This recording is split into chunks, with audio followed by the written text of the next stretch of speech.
Bismillahirrahmanirrahim. Assalamualaikum warahmatullahi wabarakatuh. Yang terhormat Ketua Umum Pimpinan Pusat Muhammadiyah, yang kami hormati Ketua Pimpinan Wilayah Muhammadiyah Jawa Tengah, yang kami hormati Rektor Universitas Muhammadiyah Surakarta, Rektor Universitas Muhammadiyah Semarang, Rektor Universitas Muhammadiyah Kudus, Rektor Universitas Muhammadiyah Pekalongan Pekajangan, Rektor Universitas Muhammadiyah Purworejo, Mudir Ponpes Zamzam Banyumas, dan hadirin tamu undangan yang berbahagia. Puji syukur kita panjatkan kepada Allah Subhanahu wa taala atas segala nikmat dan rahmatnya, sehingga pada kesempatan pagi hari ini kita diberi kesempatan dipertemukan dalam acara pembukaan pengajian Ramadan 1445 Hijriah Pimpinan Wilayah Muhammadiyah Jawa Tengah hari ini Sabtu 23 Maret 2024 di Auditorium Kiai Haji Ahmad Dahlan Universitas Muhammadiyah Surakarta. Tema yang diangkat pemberdayaan ranting, masjid dan pemberdayaan akar rumput Muhammadiyah. Salawat serta salam senantiasa tercurah kepada Nabi besar junjungan kita, Nabi akhir zaman, Nabi Muhammad sallallahu alaihi wasallam. Hadirin yang kami hormati, sebelum kita memulai acara pada kesempatan pagi hari ini, terlebih dahulu mari kita awali kebersamaan pagi hari ini dengan mengucap basmalah. Selanjutnya akan kita simak bersama pembacaan ayat suci Al-Quran. Akan dibacakan Al-Quran Surat Ali Imran ayat 104 hingga 105 oleh Saudara Taqwa Zian Maulana, mahasiswa Fakultas Kedokteran Universitas Muhammadiyah Surakarta. Disilahkan.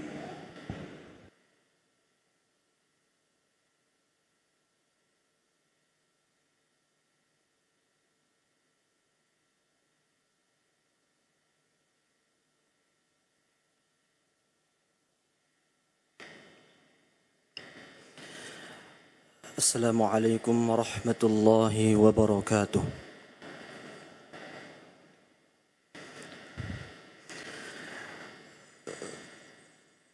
A'udzu billahi minasy syaithanir rajim.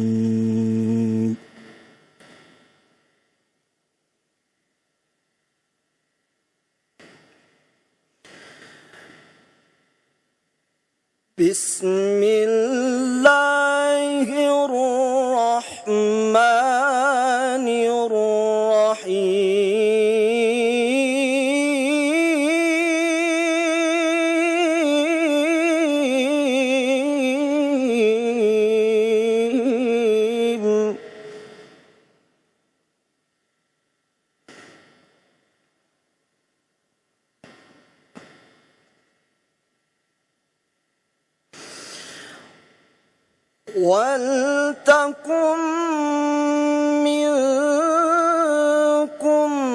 أمة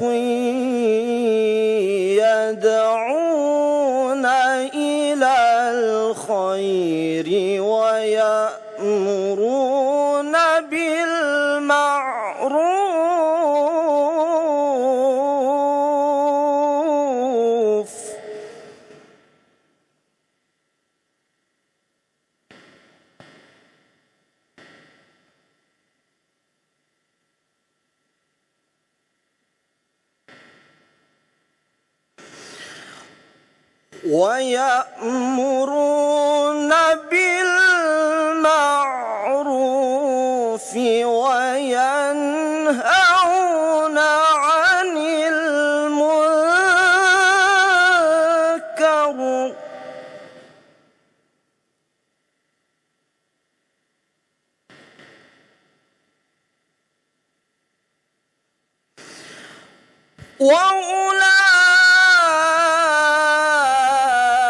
وأولئك هم المفلحون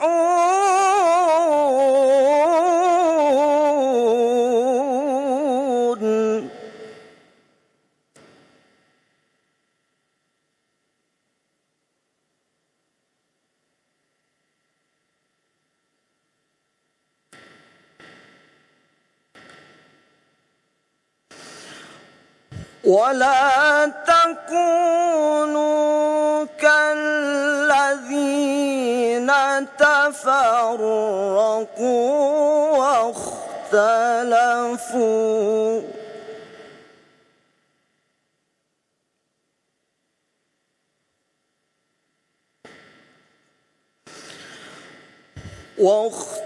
واختلفوا من بعد ما جاءهم البينات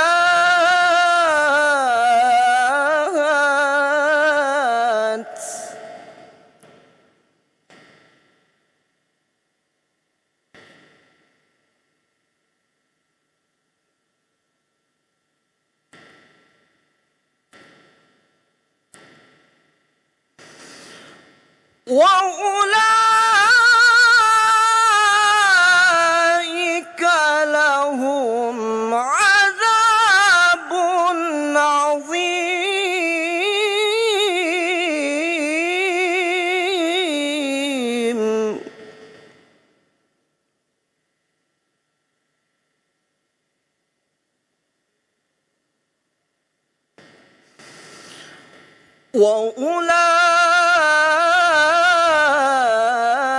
وأولئك لهم عذاب عظيم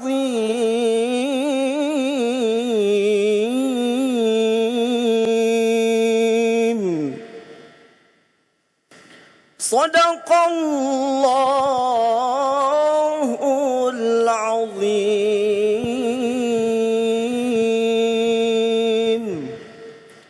Assalamualaikum warahmatullahi wabarakatuh.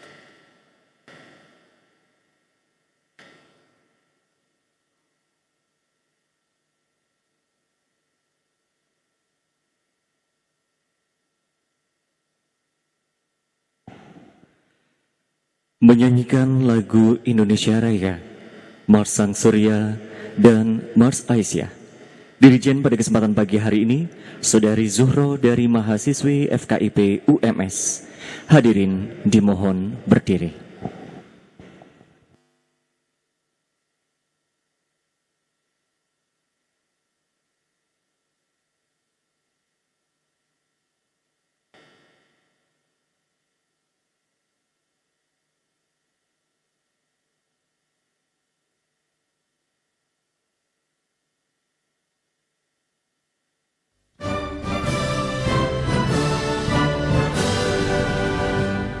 Indonesia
Hadirin disilakan duduk kembali.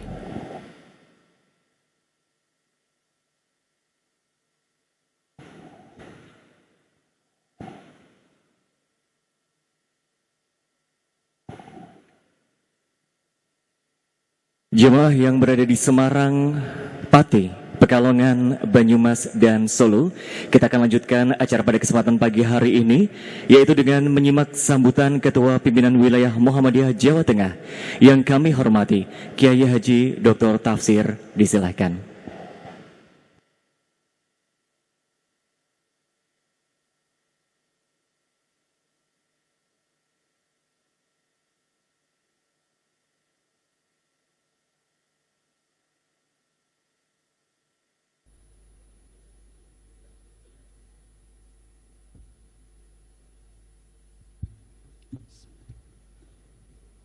Assalamualaikum warahmatullahi wabarakatuh. Hamdan wa syukran lillah, sholatan wa salaman ala rasulillah, wala haula wala quwata illa billah, amma ba'du. Yang sama-sama kita hormati Ketua Umum Pimpinan Pusat Muhammadiyah Bapak Profesor Dr. Haji Hajar Nasir MSI. Yang saya hormati Ketua PP Lasismu PP Muhammadiyah Mas Imam Mujahid Rasis, terima kasih kehadirannya. Yang saya hormati para rektor tuan rumah dan juga mudir pondok. Biar kenalan sekaligus saya sebut satu persatu. Profesor Dr. Asduri MPD, Rektor Unimus, Profesor Dr. Ofyan Anif, Rektor UNS, Profesor Jebul Slonsor, Rektor Purwokerto, Kali Bujut, yang saya hormati Zam-Zam sebagai satu-satunya tempat yang untuk pengusahaan ini di luar kampus, yaitu Pondok Zam-Zam Mas, walaupun tetap bersama dengan Purwokerto. Juga saya hormati Rektor Universitas Muhammadiyah Pekajangan Pekalongan, Ibu Dr. Nur Iza. Yang saya hormati Rektor Universitas Muhammadiyah Kudus, Bapak Dr. Edi Susanto. Rektor Purworejo, Dr. Rafiq. Saya kira sudah ada 6 kampus. Jajaran PWM yang ikut di lokasi terdekat, yang Banyumas ikut yang Banyumas, yang dekat Soloraya ikut Soloraya dan sebagainya. Para ketua majelis lembaga PWM, para ketua PDM dan pimpinan daerah Asia, pimpinan wilayah Asia, semuanya Bapak Ibu yang saya hormati, telah menjadi agenda tahunan kita pengajian Ramadan. Setelah pimpinan pusat Muhammadiyah mengadakan pengajian dengan mengundang PWM, dan karena tempatnya dekat Jogja dan Jakarta sehingga beberapa PDM di Jawa Tengah juga ikut hadir, maka PWM menindaklanjuti untuk para pimpinan di daerah baik Muhammadiyah maupun Asia sampai level cabang. Nanti diteruskan ke ranting, tapi untuk ranting silahkan diselenggarakan oleh PDM masing-masing. Kalau wilayah tempatnya yang belum memadai, oleh karena itu nanti untuk ranting baik itu Muhammadiyah maupun Asia dan ortomnya serta pimpinan aumnya silakan untuk diselenggarakan oleh PDM masing-masing, sehingga pengajian ini adalah pengajian tidak sekedar terkait dengan materi wawasan, tapi juga konsolidasi organisasi. Tetapi mohon maaf, temanya berubah dari PP Muhammadiyah. Kalau pengajian PP Muhammadiyah temanya dakwah kultural, tetapi untuk PWM Jawa Tengah, karena beberapa PDM bahkan seluruh PDM dan PDA kemarin sudah ikut di tengah PP, kalau temanya sama nanti mengulang. Maka kita ganti tema terkait dengan membangun Muhammadiyah di akar rumput. Yang pasti salah satunya memang tidak bisa diabaikan dari dakwah kultural.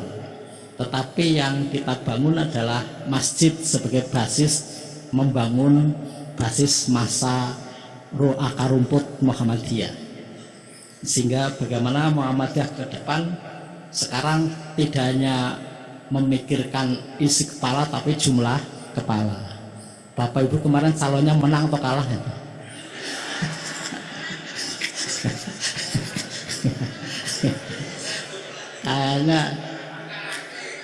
Kayaknya kok jawabannya gembira banget itu ya. Kalah kok gembira, mungkin kalau udah biasa kalah itu ya.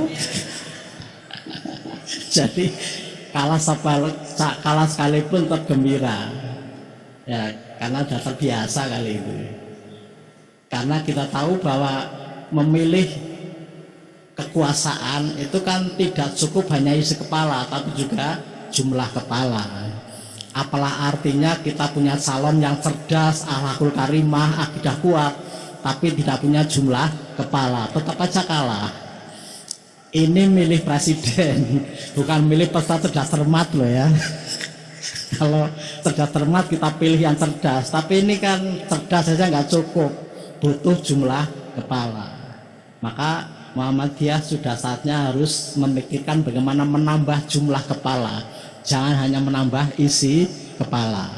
Bagaimana caranya, metode dakwah kita yang harus kita bangun.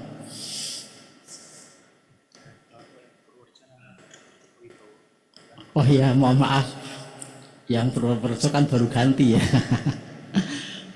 Pak Dokter Teguh Wibowo, maaf saya, Pak Rafiq kan periode kemarin.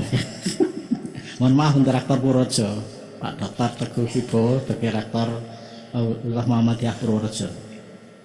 Jadi Bapak Ibu, kita mulai dari masjid ranting untuk membangun basis massa Muhammadiyah sehingga Muhammadiyah bertambah jumlah kepalanya, tidak hanya isi kepalanya. Isi kepala kita sekarang berubah, ya. 3 rapat pimpinan, 13 pimpinan, 13 pendapat. Akhirnya nggak ketemu gitu. Karena saking banyak pendapat. Maka kita membangun strategi baru bisa jadi untuk membangun basis massa Muhammadiyah supaya lebih kuat. Sehingga tidak hanya rantingnya yang diperkuat, jumlah kepala ditambah, tapi juga kita membangun basis dukungan dakwah, salah satunya adalah finansial. Ashumul Islam salah satu. Amunisi Islam itu ada 3. As-sholah, asyam, az-zakah.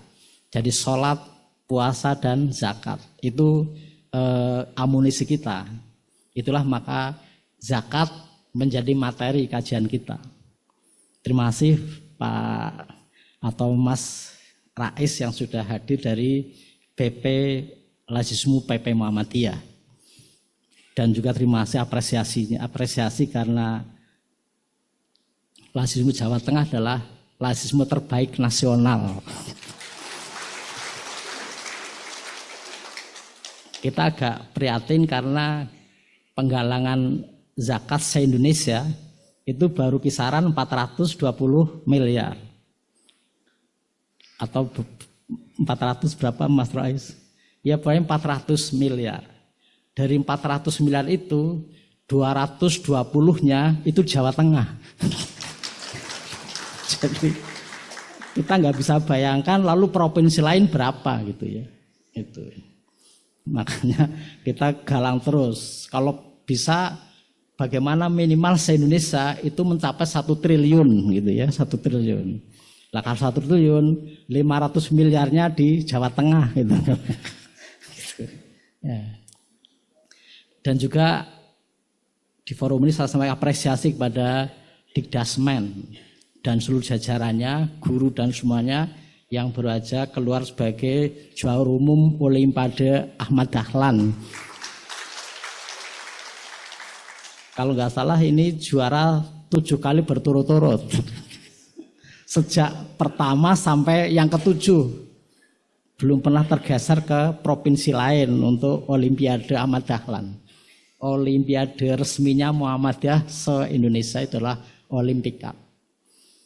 Mudah-mudahan kemenangan di Olimpik Cup itu juga menjadi pemicu sekolah Muhammadiyah untuk berkompetisi di luar Muhammadiyah. Bapak Ibu yang saya hormati, sebagai info, di samping laizisme, Muhammadiyah Jawa Tengah juga lewat BPRS Artaswira Barokah juga telah menerima izin Kementerian Agama sebagai pengelola dana wakaf uang. Bapak Ibu harus bisa membedakan antara wakaf uang dan wakaf melalui uang. Ya, karena saya membaca leaflet itu berapa yang keliru.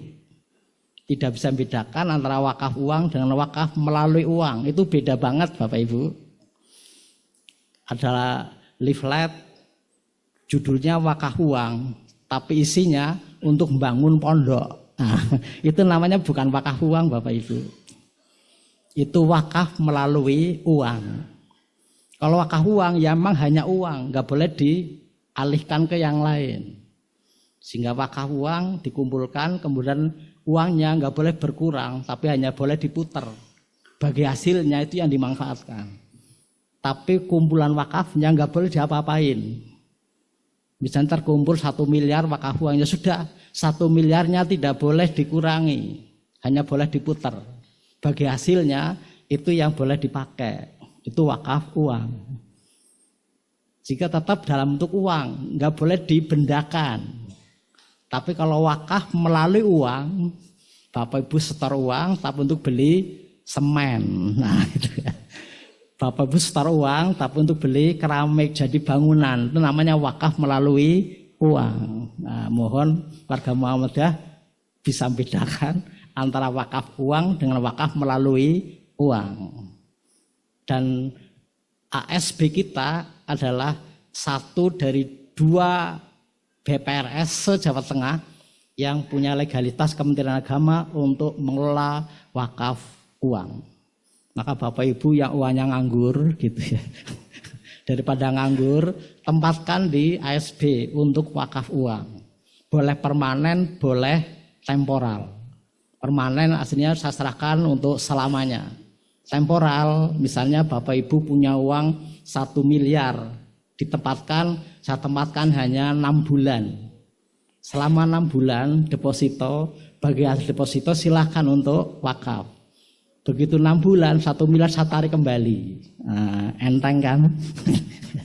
Nah, itu namanya wakaf uang yang tidak permanen. Dan juga Majelis Tarjih punya program PUTM lokal Jawa Tengah, tapi belum banyak-banyak, full beasiswa. Ya, tahun ini mulai penerimaan santri baru, tapi level S2. Karena PP Muhammadiyah sudah S1, lah kita S2. Ini ada Profesor Dr. Samsul Hidayat, ini pengelolanya selaku Ketua Majelis Tarjih. Majelis Tablik akan menyelenggarakan sekolah tablik di 2 kampus, satu di Unima Magelang, Bu Dr. Lili Arianti, rektornya, kemudian di UMPP, sekolah tablik. Flyer pengumuman sudah terbit, nanti Bapak Ibu PCM, PDM bisa kirim kader untuk sekolah tablik. Untuk yang tarjih masih terbatas, karena tarjih itu S2, sehingga biayanya mahal, didanai oleh laizisme. Sehingga tahun pertama, insya Allah yang beasiswa baru akan 8 orang ya Pak Samsul, baru 8 orang. Tetapi kalau PDM yang mau ikut, silahkan dengan biaya sendiri oleh PDM atau pribadi. Tapi levelnya S2, sehingga ke depan juga mungkin akan S3. Kenapa? Ulama kok ya. Ulama nggak cukup hanya S1, tapi sampai S3. Itulah, maka Bapak Ibu terima kasih atas kehadirannya. Kita tutup pengajian ini, mudah-mudahan ini bagian dari mengisi Ramadan dan konsolidasi Muhammadiyah. Terima kasih. Maaf. Assalamualaikum warahmatullahi wabarakatuh.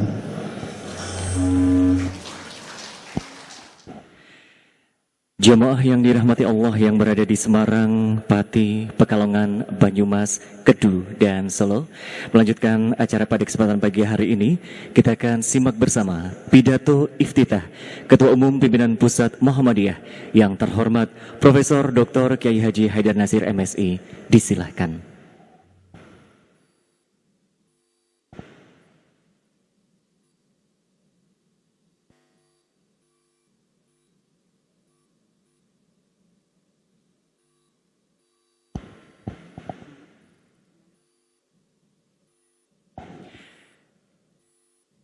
Pidato iftitah oleh Ketua Umum Pimpinan Pusat Muhammadiyah yang terhormat Profesor Dr. Kiai Haji Haidar Nasir MSI. Disilahkan.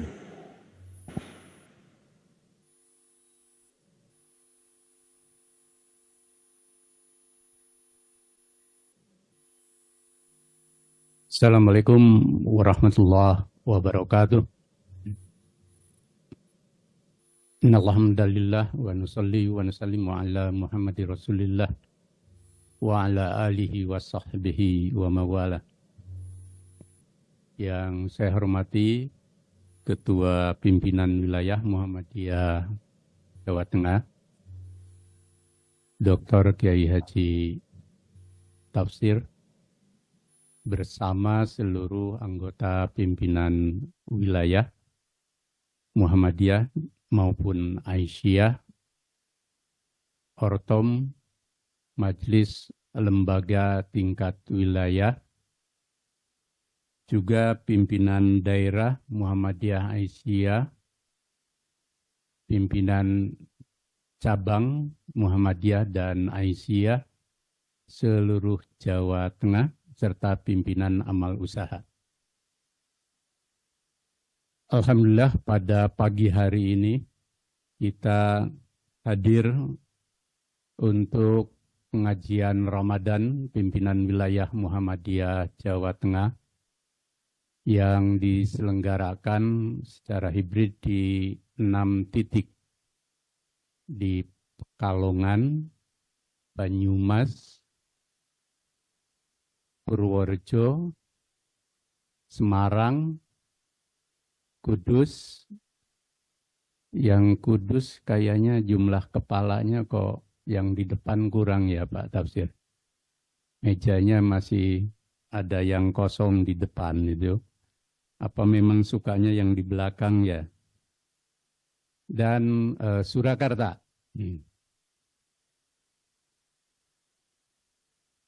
Kami pimpinan Pusat Muhammadiyah menyampaikan selamat dan memberi apresiasi yang tinggi atas pengajian Ramadan yang diselenggarakan dengan cara yang bagus, ya. Gabungan antara luring dan daring di 6 titik dan mengambil tema pemberdayaan masjid dan ranting, menggembirakan dan memberdayakan dakwah akar rumput Muhammadiyah. Tapi kalau mengikuti pengantar dari Kiai Tafsir, itu bisa disederhanakan dakwah menambah jumlah kepala yang berbasis di ranting dan masjid. Karena ini pengajian Ramadan, di bulan Ramadan yang semuanya insya Allah berpuasa, dan memperoleh pengantar yang serius itu dari Pak Tafsir, biarpun pembawanya selalu santai. Saya ingin di pengantar atau di keynote speech atau iftitah ini menjawab tantangannya Pak Ketua PWM.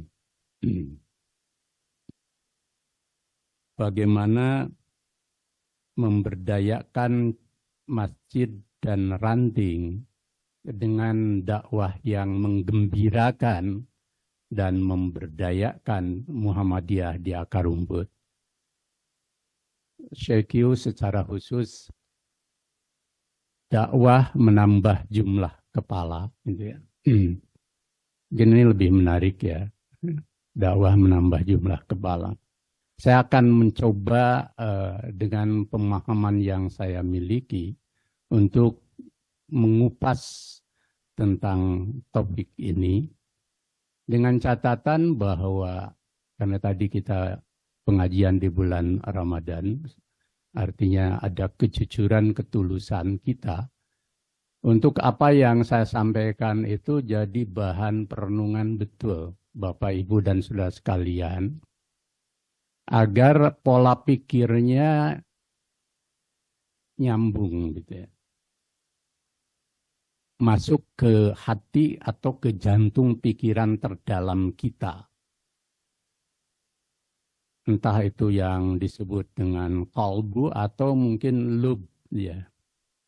Lub itu ya orang disebut cerdas rohani dan pikiran dalam segala dimensinya disebut ulil albab, atau kalau zamannya ulul albab, ada di lub, wilayah yang paling dalam dari pikiran kita.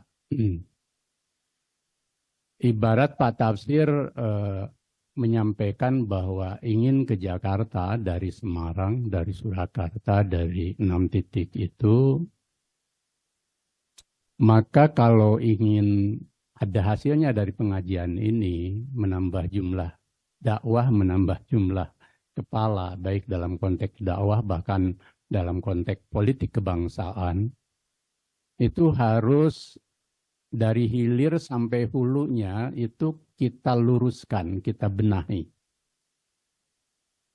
Kalau ke Jakarta pakai pesawat, ya tiketnya harus tiket pesawat. Jangan pakai tiket bus atau tiket kereta api. Nggak nyambung tuh. Begitu juga kalau pakai kereta api, ya tiket kereta api yang kita pakai. Nah, penisbahan metafora yang saya sampaikan itu sering sudah berkali-kali kita melakukan rekonstruksi pemikiran atau perlunya rekonstruksi pemikiran, tetapi habitat berpikir kita tetap di situ. Pola pikir kita tetap di situ, sementara keinginan kita itu melambung tinggi. Ingin nambah jumlah kepala, seperti kata Pak Kiai Tafsir. Dan dengan jumlah kepala yang banyak itu kita akan memperoleh keuntungan dakwah lebih besar dan bahkan punya keuntungan politik. Bahkan Pak Tafsir dengan logika oposisi biner gitu, kira-kira, atau mafhum mukhalafah, atau berpikir ta'arud gitu, bahwa jumlah kepala itu dipertentangkan dengan ekstrim lawan isi kepala. Itu saking Pak Ketua PWM kita ini serius ingin menambah jumlah anggota, jumlah kepala, jumlah mereka yang ikut dan menjadi bagian dari Muhammadiyah. Dengan posisi biner begitu, dengan cara berpikir ekstrim, ta'arud, itu mempertentangkan, itu betapa seriusnya beliau itu ya. Nah, tetapi sering bahwa pola pikir kita, bahkan langkah-langkah baik dalam dakwah dan gerakan kita, bukan menambah jumlah kepala, tapi justru sebaliknya, mempersempit, mempersedikit, dan membuat kita makin eksklusif untuk jumlah kepala. Nah, jadi inginnya nambah jumlah kepala, tapi pola pikir dan cara yang kita tempuh justru mengurangi jumlah kepala. Itu Pak Tafsir yang sering terjadi. Nah, saya ingin ngajak kita coba urut dari hilir sampai hulu, dimulai dari cara kita berpikir sampai cara kita melangkah. Yang pertama, apapun tadi kan membangun atau dakwah menambah jumlah kepala. Dakwah memberdayakan ranting dan masjid Muhammadiyah. Bahkan pendekatannya sudah disebut di situ, menggembirakan dan memberdayakan. Dakwah di akar rumput. Berarti kan yang sebaliknya harus sudah mulai kita eliminasi. Menggembirakan itu lawannya ya membikin takut, membikin gaduh, membikin susah, dan segala hal yang bertentangan dengan kegembiraan. Memberdayakan lawannya memperdaya. Artinya dakwah tidak lagi mencerdaskan, mencerahkan, memajukan, yang ada justru sebaliknya. Nah, kita mulai dari konsep dakwah menurut saya. Hal yang simpel saja. Kan pertama memang misi Muhammadiyah itu kan dua utama. Satu dakwah, dua tajdid. Oke, tajdidnya sudah simpen, sekarang kita ambil dakwah. Pak Ketua tadi sudah nyebut dakwah menambah jumlah kepala. Kita mulai dari konsep dakwah. Jadi kalau ingin menambah jumlah anggota, jumlah kepala, perbaiki pandangan kita tentang dakwah. Dakwah itu kan dari akar katanya da'a yad'u da'watan. Artinya tiga. Mengajak, menyeru, menjamu. Mengajak, menyeru, menjamu. Tiga kata ini, tiga makna ini, itu kata paling representasi yang bersifat demokratis dan dialogis. Mengajak. Mengajak itu konsep dasarnya ya partisipatif ya pendekatannya. Menyeru juga begitu. Bahkan menjamu punya konotasi justru memberikan hidangan. Apalagi yang diberi hidangan itu di saat lapar dan dahaga pas puasa. Kesimpulannya apa? Konsep dakwah itu pada dasarnya konsep yang paling demokratis, yang paling dialogis, yang paling kultural.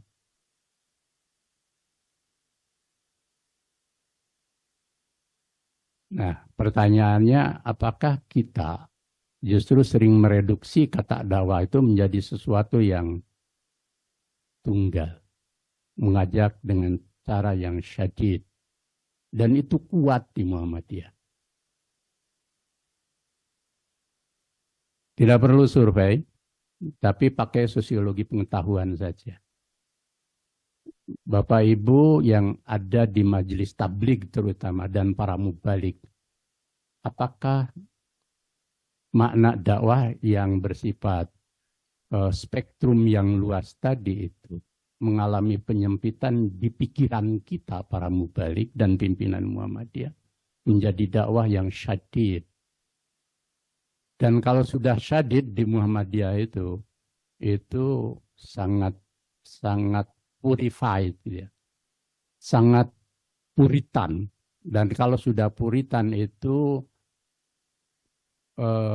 proses teologisnya itu menjadi sangat sublim. Sublim itu suci. Dan kalau sudah suci, pertaruhannya pasti itu akhirat, gitu ya. Atau religiositas terdalam. Maka lahirlah heroisme, sikap heroik dalam berdakwah. Jadi kalau tidak syadid itu, dakwah itu dianggap lemah, dianggap menyerah, dianggap akomodatif, dianggap sinkretis, dan lain sebagainya. Saya boleh salah, tapi nanti bisa Bapak Ibu kaji, ya, Pak Tafsir. Dilihat dari sosiologi pengetahuan saya tanpa perlu survei, pada umumnya di kalangan mubalik dan pimpinan Muhammadiyah, konsep dakwah itu mengalami reduksi menjadi konsep yang serba syadid, serba keras, serba kuat, serba serba puritan dan mengalami proses sublimasi yang sangat kuat. Apalagi nanti ketika bersentuhan dengan politik. Lebih keras lagi. Nah. Kemudian kita lihat dalam payung besar atau prinsip dasar dan asas dakwah yang utama sebenarnya kan sejalan dengan konsep dakwah. Di Al-Quran yang paling populer, sering dikutip bahkan dihafal oleh para mubalik, itu kan ud'u ila sabili rabbika bil hikmah wal mau'idatil hasanah wajadilhum billati hiya ahsan. Silakan Bapak Ibu yang ahli tafsir, nanti para narasumber kaji ayat ini sejak dari al-hikmah, mau'idah itu edukasi ditambah sendiri dengan mau'idah hasanah. Mau'idah itu kan sudah baik itu, edukasi. Tapi hasanah lagi. Bahkan ketika berjadal itu dikasih keterangan juga wajadilhum billati ya ahsan lah. Ahsan itu superlatif dari kebaikan. Silakan kaji dan mungkin saya sarankan majelis tarjih itu dalam tafsir At-Tanwir nanti bahwa konsep dasar dalam Al-Quran sendiri dari dakwah yang itu Allah turunkan memang sejalan. Jauh lebih banyak dimensi yang dialogis, demokratis, terbuka, inklusif, dan hal-hal yang bersifat menggembirakan, memberdayakan. Tapi apa yang terjadi itu kemudian lagi-lagi itu saya baca di beberapa tafsir juga. Yang ditonjolkan itu ya sikap syadidnya itu. Nah, yang ketiga, ada reduksi juga di Muhammadiyah. Konsep dakwah itu aspek dan prosesnya kan banyak sebenarnya. Kalau kita merujuk pada ayat Al-Quran yang dinisbahkan pada ayatnya Muhammadiyah, yang menjadi inspirasi lahirnya Muhammadiyah. Yang paling razih, yang paling kuat, saya punya buktinya bahwa dua ayat ini yang menginspirasi lahirnya Muhammadiyah. Yang tadi dibaca ya kalau nggak salah. Satu, Ali Imran 104. Wa takum minkum ummatu yad'una ilal khair wa ya'muruna bil ma'ruf wa yanhauna 'anil munkar wa tu'minuna billah wa ulaika humul muflihun. Kemudian yang kedua di surat Al-Imran 110. Ini juga sahih bahwa Kiai Dahlan mengajarkan surat ini dan menurut Kiai Suja di bukunya Kiai Suja itu sering Kiai Dahlan mengajarkan ayat ini. Kuntum khaira ummah ukhrijat linnas ta'muruna bil ma'ruf wa tanhauna 'anil munkar wa tu'minuna billah ila akhir. Ya, nanti dikaitkan juga dengan walau aman ahlul kitab ya. Nah, coba di Al-Imran 104 itu kan 3 dimensi, 3 proses. Yad'u ilal khair wa ya'muruna bil ma'ruf wa yanhauna 'anil munkar. Oke, yang di 110 juga 3 dimensinya. Ta'muruna bil ma'ruf wa tanhauna 'anil munkar wa tu'minuna billah. Pak Kunto Wijoyo bahkan memasukkan tafsir ilmu sosial dengan konsep humanisasi untuk ta'muruna bil ma'ruf. Kemudian watan hauna anil mungkar disebut liberasi, bukan liberalisasi ya, liberasi, pembebasan. Kemudian watu minuna billah itu transendensi, proses membuat manusia menjadi transenden, dekat dengan Tuhan. Nah, tapi dalam state of mind anggota, kader, lebih-lebih pimpinan Muhammadiyah dan mubalik Muhammadiyah, itu konsep dakwah yang 3 sampai 4 sebenarnya kalau dirumuskan itu karena yang dua sama itu menjadi dua, yakni dakwah amar ma'ruf nahi mungkar. Nah, yang kuat di Muhammadiyah konsep dakwah itu ya ini, dakwah amar ma'ruf nahi mungkar. Dan ini pun mengalami reduksi. Amar ma'rufnya sering di mahduf. Di mahduf itu disembunyikan. Yang muncul apa? Nahyu mungkar. Maka coba Bapak Ibu sekalian dari pendekatan sosiologi pengetahuan, setiap ada orang melakukan kritik di Muhammadiyah, termasuk tokoh Muhammadiyah, mesti ada gium ini yang dipakai. Kita kan harus dakwah amar ma'ruf nahi mungkar. Tapi poinnya adalah kritik. Berarti konsep ini juga mengalami reduksi di mana amar ma'rufnya itu mahdhuf, kemudian yang muncul nahyu mungkarnya kritik. Nah, saya makin kuat punya kesimpulan. Selain itu yang terjadi, juga argumen sering dimunculkan. Amar ma'ruf itu lebih mudah katanya. Yang susah itu nahyu mungkar. Ya itu kan. Ini memperkuat reduksi itu. Amar ma'ruf itu kuat. Mudah. Nahyu mungkar itu yang susah.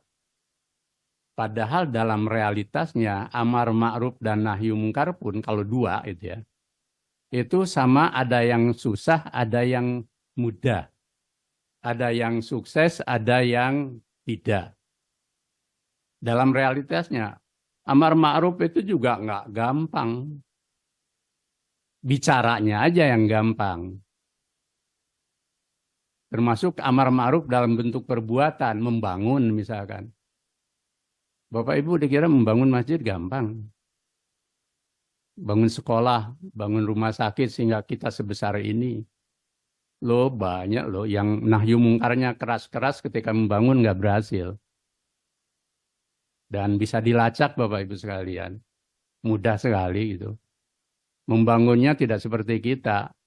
Kita itu lebih banyak mandirinya loh. Tapi dapat dari ini, dari itu, dari itu.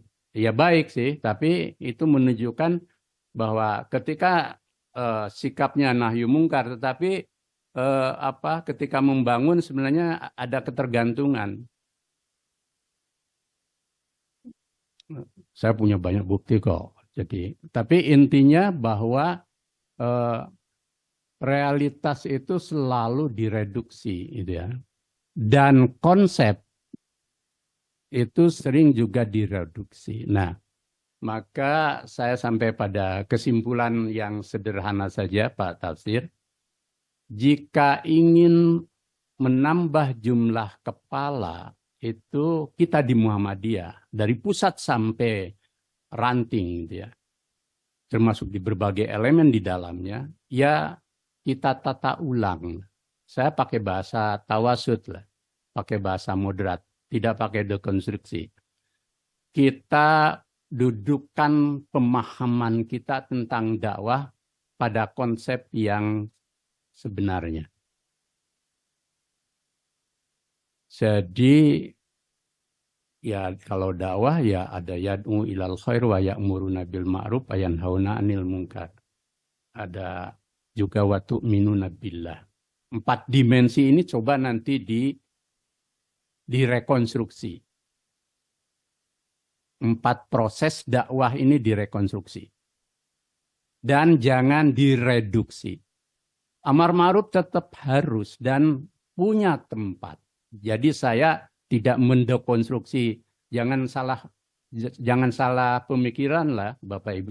Dengan cara tadi saya menganalisis secara tajam, lalu dikesankan saya menjadi anti nahyu mungkar. Enggak. Dan prakteknya pun kita lakukan itu gitu ya. Tapi yang saya sasar adalah reduksi terhadap konsep dakwah menjadi semata-mata nahyu mungkar. Dan nahyu mungkar pun dengan satu pendekatan yang disebut dalam pernyataan pikiran sebagai ta'arud atau lil mu'arradah. serba konfrontasi. Nah itu loh, serba konfrontasi. Nah, jika itu masih tetap menjadi alam pikiran kita lebih-lebih para mubalik, ya Pak Tafsir jangan berharap kita menambah jumlah kepala. Bahkan kepala yang sudah ada pun satu persatu bisa hilang. Jadi itu ya. Jadi coba ini yang harus dipahamkan. Jadi simple sebenarnya dimulai dari rekonstruksi pemahaman kita tentang dakwah. Nah, alhamdulillah sebenarnya kita Muhammadiyah secara konseptual dan pemikiran yang sudah dikodifikasi, pemikiran yang sudah dikodifikasi itu pemikiran yang sudah dibahas berbagai lapisan lalu diputuskan. Ada yang di muktamar, ada yang di tanwir. Berarti kalau keputusan dan pemikiran ini sudah dikodifikasi, itu berlaku secara organisasi dan harus mengikat sebagai alam pikiran seluruh anggota, lebih-lebih kader dan pimpinan Muhammadiyah. Apa? Saya nyebut 3 aja. 1, gerakan jamaah, dakwah jamaah. Yang kedua, dakwah itu tahun 68, hasil muktamar ke-37 di Yogyakarta. Yang kedua, dakwah kultural, hasil Tanwir Denpasar tahun 2002. Yang ketiga, dakwah komunitas, hasil muktamar ke-47 di Makassar. Nanti belum yang lain-lain, gitu ya, belum yang lain-lain. 3 ini saja yang sudah disahkan menjadi keputusan muktamar, jadikan sebagai kerangka pemikiran dalam kita berdakwah. Sekaligus di dalamnya pendekatan. Yang fondasi pemikirannya sebenarnya sudah ada sejak Kiai Dahlan. Bapak Ibu sekalian, coba buka Statuten Muhammadiyah tahun 1912 dan kemudian disahkan oleh pemerintah Belanda tahun 1914. Di tahun 12 itu ada kata-kata 2 inti. 1, menyebarluaskan hal ihwal agama Islam. Yang kedua, memajukan hal ihwal agama Islam dan kehidupan sepanjang kemauan ajaran Islam. Di tahun 14 ditambah untuk penguat menggembirakan. Ada kata menggembirakan loh, menggembirakan. Nah, menyebarluaskan termasuk mengembirakan itu, kita simpulkan waktu itu menjadi kata dakwah. Lalu memajukan kita simpulkan menjadi tajdid. Maka di ADART yang sekarang, misi utama Muhammadiyah sebagai gerakan Islam itu 2. Dakwah dan tajdid. Tapi Bapak Ibu sekalian, kalau buka di ADART itu, kata dakwah masih ada keterangannya.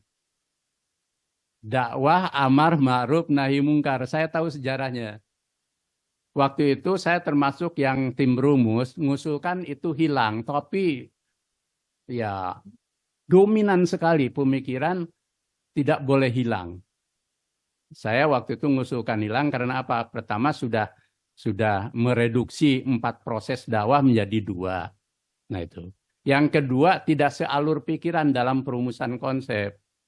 Ketika tajdid tidak dikasih keterangan. Seharusnya tajdid kan ada 2. Tajdid purifikasi dan dinamisasi. Mestinya kalau mau dikasih keterangan, dakwah, ya itu reduksi kan. Dakwah amar ma'ruf nahi mungkar itu mestinya yad'u ilal khair wa ya'muruna bil ma'ruf wa yanhauna 'anil munkar wa tu'minuna billah kan disebut 4 gitu. Nah, Kemudian tajdid disebut purifikasi dan dinamisasi, maka itu tidak koheren. Jadi Bapak Ibu sekalian, kalau melihat di rumusan itu tidak koheren. Yang dakwah dikasih keterangan, yang tajdid tidak. Mestinya kalau bahasa umum di anggaran dasar, Muhammadiyah gerakan dakwah, gerakan Islam dan dakwah serta tajdid. Nah itu lugas. Nanti kalau dijelaskan di ART-nya, tapi tidak boleh reduktif. Nah, gitu loh. Kalau dakwah mau diberi penjelasan ya harus 4 dimensi. Bukan 2. Tapi waktu itu mengubah susah. Kesimpulannya apa? Betapa waktu itu tidak. Karena memang sudah jadi alam pikiran yang mengental padahal itu reduksi dari konsep dakwah. Nah, ini koreksi nggak apa-apa. Saya terbuka karena saya mengkaji. Bukan karena saya otoritas ketua umum, saya mengkaji betul. Dan saya terlibat dalam perumusan-perumusan itu. Sejak tahun 2000 saya terlibat di hampir 15 rumusan ya, konsep Muhammadiyah. Nah, ini menjadi perhatian kita, maka ke depan kita tata ulang, kita rekonstruksi lagi pemahaman dakwah. Yang kedua, kalau yang reduktif ya kita lengkapi, kita sempurnakan. Tapi kalau di AD sebaiknya tidak dimasukkan ya. Jadi cukup bahwa Muhammadiyah gerakan Islam, dakwah dan tajdid gitu kan. Itu udah cukup gitu. Nanti di berbagai penjelasan bisa. Yang ketiga, dakwah amar ma'ruf nahi mungkar itu bukan sekedar konsep dakwah lagi di Muhammadiyah, sudah ideologi. Nah ini sudah ideologi yang akhirnya nanti ini bercampur atau beririsan, bahkan juga difungsikan untuk melihat dan menghadapi persoalan keumatan, kebangsaan dan kenegaraan. Tadi Pak Tafsir menyebut dalam konteks politik. Nah, kalau Muhammadiyah dan umat Islam masih menggunakan pola pikir yang reduktif seperti ini, ingin nambah jumlah kepala, apalagi nambah meraih kemenangan, menurut saya perjalanan masih panjang atau bahkan tidak mungkin. Kenapa? Karena politik, apalagi di Indonesia, itu segmentasinya luas sekali, tidak tunggal. Padahal orientasi dakwah amar ma'ruf nahi mungkar itu secara ideologi politik itu sangat eksklusif. Jangankan keluar ya, di lingkungan umat Islam saja nanti kita makin eksklusif. Bahkan di internal Muhammadiyah sendiri makin eksklusif. Apalagi nanti kalau tafsirnya perorangan, ini makin eksklusif Pak Tafsir. Nah, apa? Hukum politik itu memerlukan 4 hal. Jadi proses politik itu memerlukan 4 hal. Satu apa? Negosiasi. Yang kedua apa? Negosiasi itu kayak kita tawar-menawar barang itu di pasar itu ibu-ibu, bapak-bapak. Sana nawar 50.000, kita tawar 40.000 kan gitu. Ketemu di angka 45. Yaitu politik itu selalu ada itu. Kemudian yang kedua adaptasi. Adaptasi itu bahasa Minangnya di mana langit dijunjung, di mana bumi dipijak, di situ langit dijunjung. Kalau Bapak Ibu sekalian masuk ke kawasan Abangan, ya nggak bisa lah bicara politik untuk kemenangan, konstruksinya ala santri, Pak Tafsir. Ini bukan soal benar salah, soal tepat sasaran atau tidak. Yang ketiga, akomodasi. Selain adaptasi, akomodasi. Kita saling memberi dan menerima gitu ya, dalam satu proses yang cair. Dan yang terakhir, yang keempat, moderasi. Cara yang tawasud. Bagaimana mungkin Bapak Ibu sekalian bisa meraih suara yang sebagian santri, sebagian abangan bisa bergabung. ya itu memerlukan tokoh dan proses politik yang moderat. Kalau keras tidak. Jadi dakwah amar ma'ruf nahi mungkar ketika dibawa ke dunia politik itu makin mempersempit penambahan jumlah kepala, Pak Tafsir. Bahkan bisa ya mengurangi. Tapi jangan langsung dikonstruksi bahwa 4 konsep itu lemah lalu mengorbankan prinsip. Nah, itu kelirunya di situ. Jadi Bapak Ibu sekalian, pemahaman politik orang Muhammadiyah itu karena sudah terjerat dengan pola pikir yang kaku dan keras, itu akhirnya apa? Konsep akomodasi, adaptasi, negosiasi, dan moderasi itu semuanya negatif. Padahal ada banyak hal positif dari 4 proses ini yang bisa dilakukan. Jadi yang positif itu selalu katakan hak walaupun apa? Kulil hak walau kana murran. Nah, gitu kan? Itu saya baca juga di status-status itu masih muncul itu.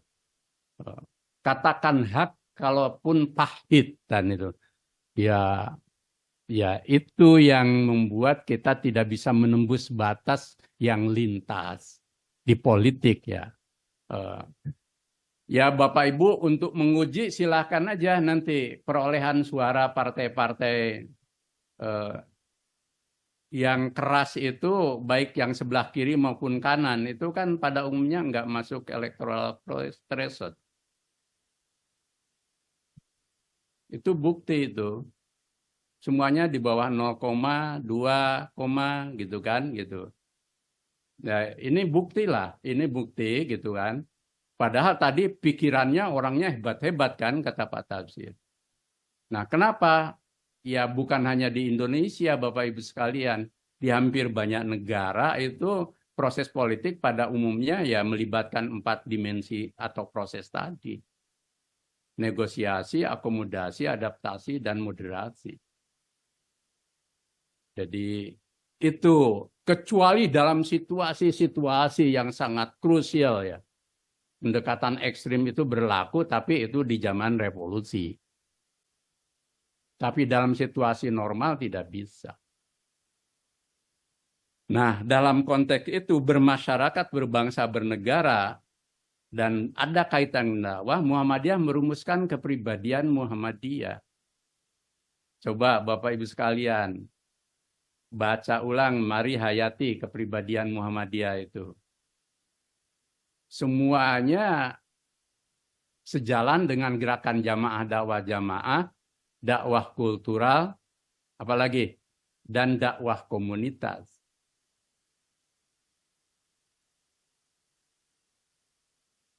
Poin 1, beramal dan berjuang untuk perdamaian dan kesejahteraan. Itu cair sekali. Yang kedua, memperbanyak kawan dan mengamalkan ukhuwah Islamiyah. Memperbanyak kawan. Kalau sering menyakiti orang, gitu kan, baik dalam bermasyarakat maupun berbangsa bernegara, hatta yang disakiti itu salah, ya kita nggak akan nambah kawan, nambah lawan. Jangankan yang jauh, kok yang dekat aja dimarahi. Sesama Muhammadiyah hanya karena perbedaan politik dihina-hinakan, seakan-akan dia memakan bangkai. Padahal itu soal ijtihad kan, soal pilihan politik itu. Jadi kalau pilih nomor ini itu Islami, Islam, perjuangan. Kalau pilih itu pengkhianatan dan sebagainya. Yang ketiga, lapang dada, luas pandangan. Itu luar biasa loh. Yang keempat, Muhammadiyah itu organisasi kemasyarakatan dan keagamaan. Itu untuk menegaskan Muhammadiyah itu bukan organisasi atau pergerakan atau aksi-aksi politik. maka ditegaskan Muhammadiyah ini bersifat keagamaan dan kemasyarakatan. Loh, dari mana Pak Haidar tahu? Oh, sebab duhurnya kepribadian itu kok disebutkan di penjelasannya. Jadi dulu Muhammadiyah ini kan dulu menjadi anggota istimewa Masyumi. Mungkin sebagian dari Bapak Ibu sekalian ada yang pernah aktif dulu di Masyumi yang sepuh-sepuh. Masyumi partai yang bersih ya. Tapi tentu masih ada kekurangannya, yakni soal 4 hal tadi. Maka tidak lama setelah berdiri Masyumi itu kan NU keluar, kemudian SI keluar. Bapak Ibu yang di Masyumi maupun kita yang Muhammadiyah mungkin punya pandangan negatif. Kenapa mereka keluar? Tapi secara sosiologi politik perlu dibaca kenapa mereka keluar. SI itu sejak awal satu pandangan dengan Muhammadiyah. Bahkan dulu Pak Cokro Aminoto, Pak Agus Salim dengan Pak Dahlan itu erat sekali. Bahkan ada keanggotaan rangkap. Nggak mungkinlah mereka berbeda karena ideologi. Oh, ternyata karena soal jatah politik, proses politik. Itu pun apa yang terjadi. Masyumi kan bubar. Nah, di saat itu Muhammadiyah akhirnya terbawa juga. Maka itu menurut para perumusnya loh. Ki Fakih Usman yang juga ketua PP Muhammadiyah dengan tim merumuskan kepribadian itu. Disebutkan karena setelah Masyumi bubar, orang-orang Muhammadiyah yang aktif di Masyumi, aktif lagi di Muhammadiyah, mengurus Muhammadiyah dengan cara-cara politik. Nah gitu loh, cara politik itu Bapak sekalian, oh kelihatannya dia tidak partai, tapi jadi gerakan politik itu juga sama cara politik. Apalagi yang jelas-jelas, misalkan kalau Pak Tafsir jadi ketua partai, biarpun orang Muhammadiyah, ya jelas apapun partai politik dan dia punya kepentingan politik tertentu, entah dirinya, entah keluarganya, atau apapun lah gitu kan. Jadi ya jangan disamakan ketika Pak Tafsir sudah jadi ketua partai dengan Pak Rozihan misalkan yang masih murni di Muhammadiyah. Itu pun nanti dilihat perilaku politiknya, biarpun di Muhammadiyah, tapi kok cara-caranya masih politik juga sama juga, itu orientasi politik namanya.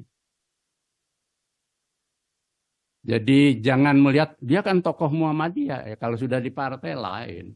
Atau di gerakan politik yang tidak namakan partai. Nah gitu loh. Nah nomor 5 itu menegaskan itu. Kemudian disebutkan dakwah amar ma'ruf nahi mungkar, ada sudah di situ disebut di segala lapangan disertai contoh teladan yang baik. Nah itu loh. Jadi sadar betul bapak-bapak yang merumuskan dan dulu aktivis Masyumi loh Bapak Ibu sekalian yang merumuskan ini termasuk Ki Fakih Usman. Jadi dakwah amar ma'ruf nahi mungkar pun harus disertai keteladanan. Apalagi di era medsos, orang punya jejak digital. Haidar Nasir dulu ngomong apa, sekarang apa buktinya, kan itu. Oh, sekarang ini udah begitu rupa terbuka. Nggak ada yang bisa disembunyikan. Jadi itu disertai keteladanan. Jadi biarpun mengatakan sesuatu yang benar, tapi kalau caranya tidak jadi teladan dan kita kata tidak sejalan tindakan, orang akan luruh, tidak percaya. Kemudian yang berikutnya disebutkan mengindahkan segala hukum, perundang-undangan, ketentuan, dan dasar falsafah negara yang sah. Jadi pemilu itu sebagai institusi yang sah, kita selalu mengikuti proses konstitusi dan seterusnya. Lalu berikutnya disebutkan di situ aktif dalam perkembangan masyarakat dengan maksud islah dan pembangunan. Jadi Muhammadiyah harus aktif dalam berbagai aktivitas masyarakat. Lalu berikutnya lagi nomor 8 bekerja sama dengan golongan Islam manapun untuk kepentingan mensiarkan dan membangun Islam. dan membela kepentingannya. Jadi dengan golongan Islam manapun kita harus bekerja sama. Nomor 9, membantu pemerintah dan bekerja sama dengan golongan manapun untuk kepentingan membangun bangsa dan negara yang adil makmur, diridhoi Allah Subhanahu wa taala. Nah, yang terakhir, bersifat adil dan korektif ke dalam dan keluar dengan bijaksana. Itu kata kepribadian, bukan kata Pak Tafsir. Dan tidak lagi ada tafsir, ini udah jelas di situ. Adil itu berkata terhadap orang yang suka dan tidak suka itu sebagaimana mestinya.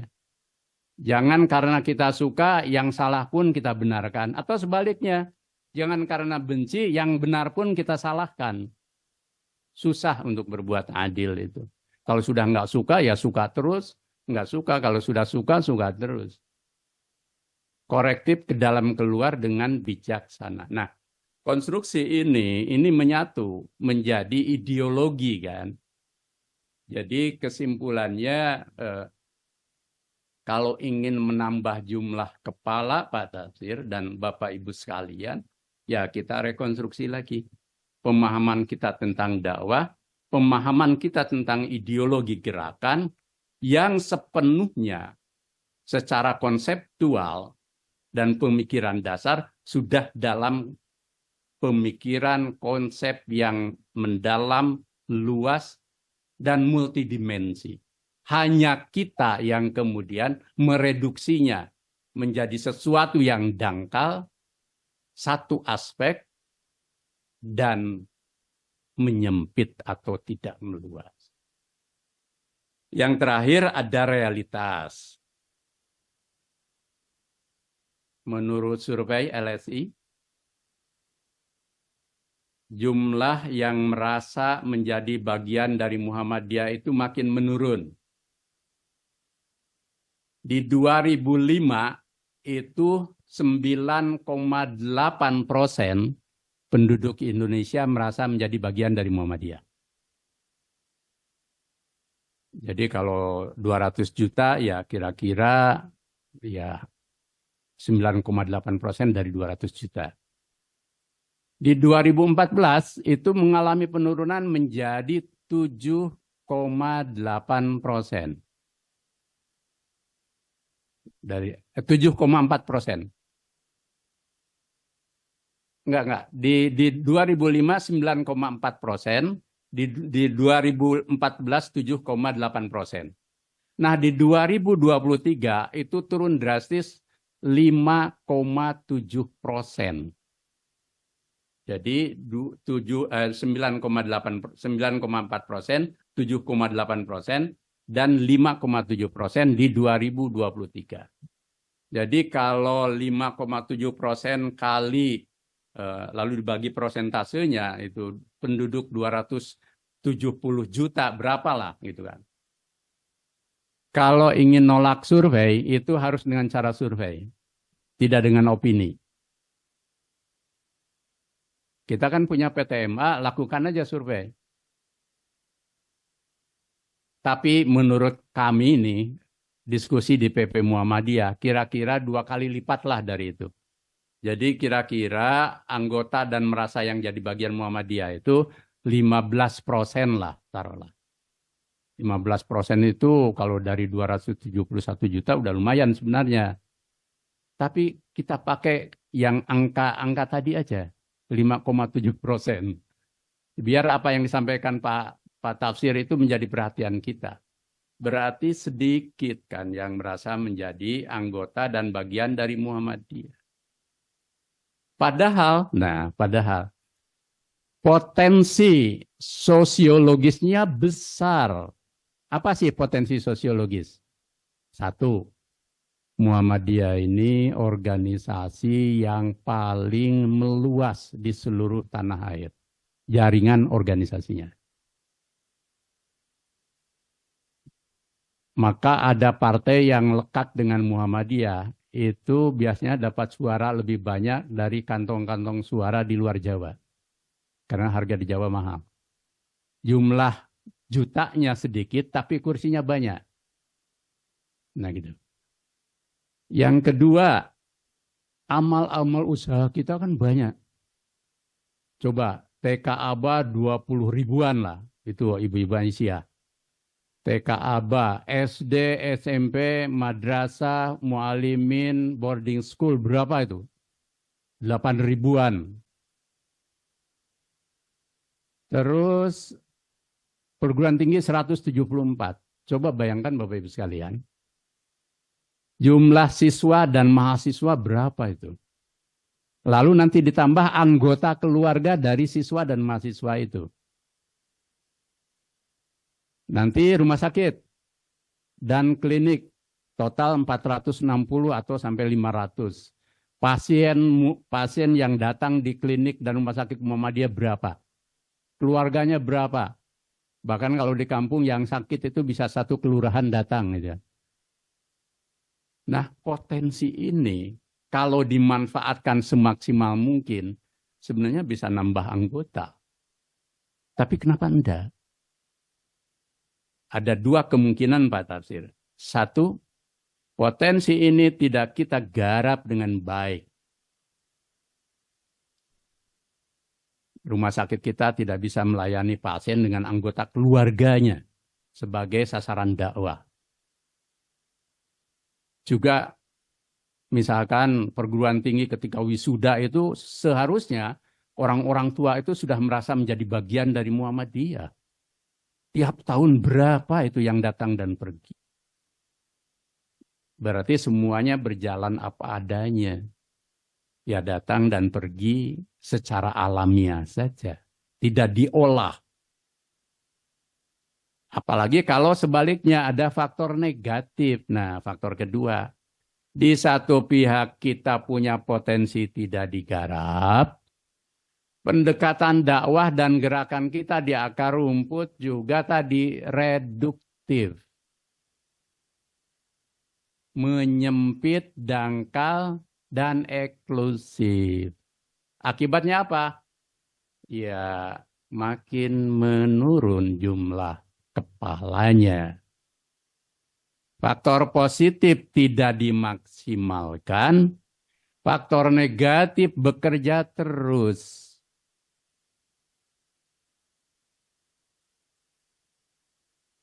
Mungkin Bapak Ibu sekalian ada yang kurang nyaman dengan ceramah saya, tapi tidak apa-apa.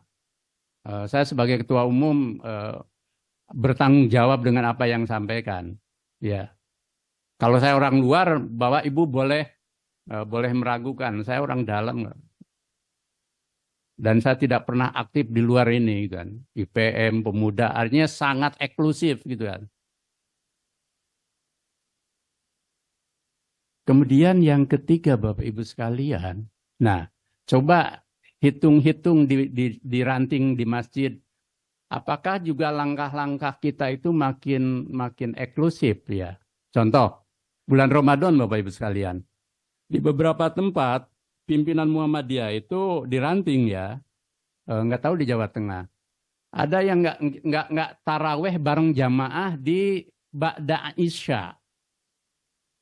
Tapi ambil taraweh di dini hari. Nah itu kan. Karena itu aslinya kira-kira. Ada yang berpendapat puritan sekali. Nah, gimana bisa pimpinan ranting yang ada di basis akar rumput, tarawehnya menyendiri bersama anggota ranting yang lain, sementara jamaah dilepas. Karena ingin yang paling afdol di dini hari. Yang kedua, tapi ini mohon maaf, ini terkait tarjih itu ya. Dalam praktek di lapangan ya, itu sholat khafifaitain itu agak menyulitkan bagi yang awam. Belum prakteknya belum seragam. Banyak yang enggak paham. Bahkan kan yang kita populerkan itu selalu hadis Nabi kan. Kalau orang awam kan berpikirnya sederhana aja. Nabi tidak pernah menurut Aisyah sholat malam atau yang kemudian jadi sholat tarawih itu lebih dari 11. Lalu ada tambahan 2. Itu kan ada pertanyaan-pertanyaan saya dengar itu bisik-bisik. Ini sholat apa? Ini sholat apa? Gitu kan. Katanya 11, tapi kok jadi tambah 2 gitu kan. Belum prakteknya kan juga harus diajarkan karena sering lupa kan gitu. Belum, lu kok cepat sekali. Nggak dijelasin, padahal kan cuma baca Fatihah gitu kan. Jadi itu makin apa ya Pak Tafsir, itu suasana di masjid kita itu makin eksklusif memang gitu kan. Tapi oke lah, karena ini sudah jadi tuntunan tarjih, maka jelaskan soal khofifatain itu, sholat ringan itu, ya sholat seperti ini. Terus prakteknya kan karena berjamaah itu juga harus dituntunkan. Di tempat saya itu pernah 2 kali praktek. 1 imamnya membaca zahar itu, semua yang ngikuti. Tapi belakangan imam yang lain itu sir itu tidak di.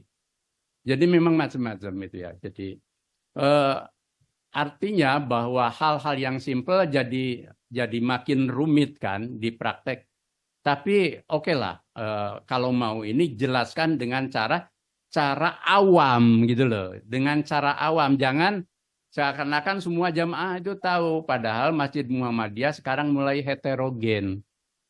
Yang belum tahu sholat khofifatain itu apa gitu kan. Awal tidak dijelasin, tahu-tahu sholat bareng 2 rakaat berjamaah. Sebelum di tempat lain tidak berjamaah. Nah gitu kan. Ini hal-hal yang puritan seperti ini harus perlu dibetulkan caranya.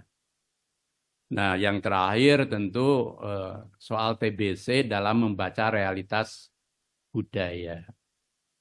Nah, kalau konstruksi TBC kita tidak sejalan dengan konsep dakwah kultural dan dakwah komunitas, ya nanti makin sedikit merasa menjadi bagian dari Muhammadiyah. Sehingga ada adagium bahwa hidup menjadi Muhammadiyah ketika meninggal nanti dengan cara yang lain. Karena di Muhammadiyah ini ngaji aja nggak boleh gitu ya. 1 malam untuk takziah, nah sekedar ngaji, tidak perlu yasin gitu kan. Itu dianggap nanti mengada-ada dan sebagainya. Tapi prakteknya sekarang sebenarnya alhamdulillah di Muhammadiyah ini kan ada takziah gitu ya, termasuk yang virtual gitu. Ada takziah virtual gitu kan. Sebenarnya ini bentuk bid'ah apa bukan gitu kan. Tapi kan prinsipnya orang duka itu memerlukan siraman kedukaan. Orang duka itu perlu takziah, siraman kedukaan. Caranya ya yang ngaji kan baik, ada tausiah juga baik ya. Jadi itu perlu dicari cara yang ya tidak bertentangan dengan apa yang menjadi pemikiran dan dasar keagamaan kita tentang syirik, tahayul, bid'ah, dan hurafat. Juga meletakkan 3 konsep ini pada proporsinya. Ya bid'ah hanya urusan ibadah, bid'ah jangan dibawa ke urusan muamalah duniawiyah, kan gitu. Jadi hal-hal seperti ini juga perlu rekonstruksi. Kalau tanpa rekonstruksi ya yang di bawah kan kesulitan untuk menerjemahkan. Sehingga kemudian ranting, masjid, kemudian mengalami kesulitan ketika menghadapi realitas jamaah yang bermacam-macam. Bapak Ibu sekalian, proses islamisasi verbal itu di Indonesia berjalan bagus sebenarnya. Tinggal kita bisa memanfaatkan enggak. Dulu mereka yang, coba Bapak Ibu sekalian, dulu para pejabat itu, istri-istrinya susah jarang yang berjilbaban. Sekarang itu kayaknya mayoritas. Kemudian yang kedua, golongan atas termasuk artis itu kan mereka banyak yang orang nyebut hijrah atau hijrah. Tapi yang melayani hijrah itu yang lain. Orang Muhammadiyah nggak bisa masuk ke area itu. Majelis-majelis taklim itu dengan bermacam-macamnya juga dirawat oleh orang lain. Nah, mana mungkin kita nambah jumlah anggota kalau pranata-pranata tabligh kita tidak meluas ke kawasan-kawasan seperti ini. mereka yang elit, baik itu di pemerintahan, eksekutif, legislatif, yudikatif, lembaga ekseleri, TNI, Polri, kan mestinya itu menjadi lahan untuk dakwah kita, berarti mereka menjadi ladang yang ya kita dekati, bukan kita musuhi. Sementara konsep kita mungkin itu, mereka yang kaya raya dan ingin masuk surga, itu juga perlu ada pelayanan khusus dalam hal membina mereka. Yang pola pikir mubaliknya tidak bisa pola pikir mubalik puritan. Kadang kita temukan misalkan mubalik kita ketika khutbah di kawasan kota yang itu banyak orang agnia, Pak Tafsir, ayatnya ayat-ayat yang mengharamkan kekayaan. Bahkan belum apa-apa sudah ada tudingan-tudingan kalau orang kaya raya itu mesti korupsi, mesti menghalalkan segala cara. Padahal banyak kan orang kaya, agnia yang mereka mencari kekayaannya dengan halalan thayyibah. Jadi kalau mubaliknya anti dunia dan anti kemajuan, anti kekayaan, anti kekuasaan, ya nanti tidak nyampe itu cara kita bertablik. Jadi ala kulli hal ada banyak hal yang perlu kita rekonstruksi dan saya tidak menawarkan pendekatan ekstrim tetapi tawasud sebagaimana konstruksi dalam gerakan jamaah, dakwah kultural, dakwah komunitas dan kepribadian Muhammadiyah sehingga insya Allah kalau ini kita gelombang luaskan itu dalam 5 tahun ke depan sampai 10 tahun ke depan, apa yang diinginkan Pak Tafsir dan kita semua bisa menambah jumlah anggota. Tapi tetap kualitas juga penting. Karena kita harus merebut peradaban. Dan peradaban juga ditentukan oleh kelompok kecil strategis yang menguasai ekonomi politik dan budaya. Kam min fi'atin qalilatin ghalabat fi'atan katsiratan biidznillah, itu konteksnya kualitas. Jadi jumlah banyak, oke, dan banyak pun nanti ditingkatkan kualitasnya pada saat yang sama bahwa gerak kualitas kita sekarang ini juga sudah di jalur yang benar. Tapi jangan berhenti di situ. Jadi kalau Pak Tafsir menyebut bukan berarti isi kepala tidak penting. Setelah kita punya isi kepala, tambah jumlah kepala, kan gitu loh. Jadi pendekatan kita tetap moderat, tetapi perlu ada kesadaran baru mengubah mindset yang selama ini reduktif. Itu Pak Tafsir, terima kasih. Nasrul minallah wa fathun qarib. Dan mohon maaf kalau ada hal-hal yang kurang berkenan di hati dan pikiran Bapak Ibu sekalian. Nasrul minallah. Wassalamualaikum warahmatullahi wabarakatuh. Waalaikumsalam warahmatullahi wabarakatuh. Demikian pidato iftitah misal telah disampaikan oleh Ketua Umum Pimpinan Pusat Muhammadiyah Profesor Dr. Kiai Haji Haidar Nasir MSI. Dan untuk jamaah yang ada di Pati, Pekalongan, Banyumas, Kedu, dan Semarang, untuk acara selanjutnya kami serahkan kepada masing-masing wilayah untuk jamaah di Semarang, Pati, Pekalongan, Banyumas, dan Kedu. Dan kita akan melanjutkan untuk acara di Solo. Untuk itu kita akan simak bersama laporan panitia yang disampaikan oleh Rektor Universitas Muhammadiyah Surakarta Profesor Dr. Sofyan Anif MSI. Disilahkan.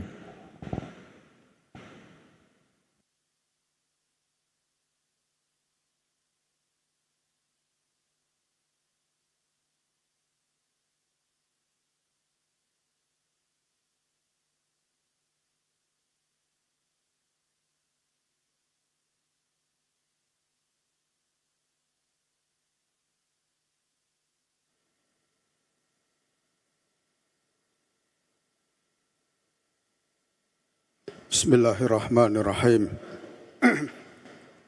Assalamualaikum warahmatullahi wabarakatuh.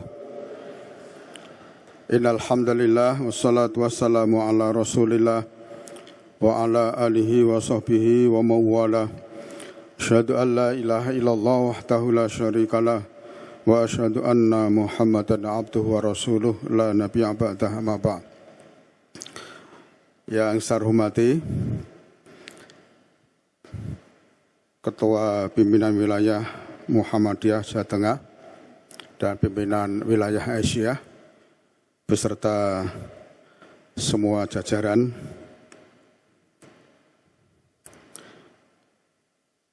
yang saya hormati pimpinan daerah Muhammadiyah dan pimpinan daerah Aisyah se-Karisdenan Surakarta, yang saya hormati Majelis Lembaga Ortom se-Solo Raya, dan teman-teman para pimpinan di UMS, karena kita juga mengundang internal sekitar 100 orang, dan perlu saya laporkan bahwa yang hadir, yang diundang, eksternal dan internal sekitar 700 orang. Mudah-mudahan ini 700 kurang sedikit ya. Yang kedua, atas nama panitia sekaligus juga Sohibul Bait, tuan rumah, menyampaikan sugeng rawuh selamat datang di UMS, yang tentu Bapak Ibu yang hadir sudah kesekian kalinya di gedung auditorium ini, dan hari ini kita melakukan yang sudah menjadi kebijakan PWM, pengajian PDM PDA Solo Raya, juga dihadiri oleh unsur pembantu pimpinan. Kemudian yang berikutnya, tema yang diambil pada pengajian pimpinan wilayah ini adalah terkait dengan pemberdayaan cabang, ranting, dan masjid. Ya. Itu yang pertama. Kemudian yang kedua adalah penguatan di dalam pengelolaan zakat, infak, dan sedekah yang dikelola oleh Lazismu, baik di tingkat PDM maupun di tingkat wilayah. Dan yang ketiga nanti ada beberapa informasi terkait dengan hasil Munas Tarjih di UMPP, Universitas Muhammadiyah Pekajangan Pekalongan, di Pekajangan beberapa waktu yang lalu. Bapak Ibu, tugas Sohibul Bait, tuan rumah, itu adalah yang pertama melayani para tamu, dan yang kedua juga menggembirakan para tamu, di samping menghormati. Tentu atas nama tuan rumah kita sudah berupaya untuk melakukan yang terbaik dalam rangka untuk melayani tamu dari seluruh jajaran PDM, PDA, dan unsur pembantu pimpinan UPP dengan sekian hari yang agak mendesak ya. Tapi kita sudah maksimalkan, mudah-mudahan semuanya bisa berjalan lancar, dan tentu pengajian yang mengambil tema terkait dengan pemberdayaan daerah ranting ini bisa kita aplikasikan di dalam kita memimpin PDM maupun PCM yang ada. Dan tentu ada banyak hal mungkin kekurangan di sana sini yang tidak bisa maksimal, kami mohon maaf yang sebesar-besarnya. Biasanya kalau UMS dalam pengajian Ramadan ya, itu selalu mengundang Solo Raya, dan biasanya kita akhiri dengan buka, dan yang tidak pernah ketinggalan adalah santapan buka dengan tengklengnya ya. Tapi karena ini tuan rumah yang mendapat amanah dari PWM, dan biasanya pengajian berakhir itu kadang-kadang sebelum atau masih jauh dari buka itu sudah selesai. Pernah satu saat kita sediakan lengkap, menu lengkap termasuk tengkleng, tapi tidak ada yang dahar karena setelah selesai pada puntur semua. Jadi tampaknya memang harus berubah, harus dirubah. nanti wujudnya adalah bentuk yang lain, yaitu makanan box yang bisa di astokontur. Ya, itulah beberapa hal yang terkait dengan pelaksanaan pengajian ini, dan mudah-mudahan semuanya berjalan lancar dan mendapatkan ridho dari Allah SWT. Nasrun minallah qarib wa basyiril mu'minin. Assalamualaikum warahmatullahi wabarakatuh. Waalaikumsalam warahmatullahi wabarakatuh. Kami ucapkan terima kasih kepada Profesor Dr. Sofyan Hanif, MSI.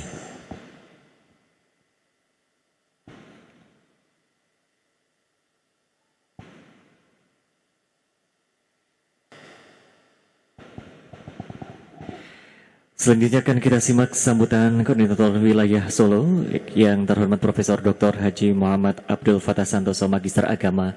Disilahkan.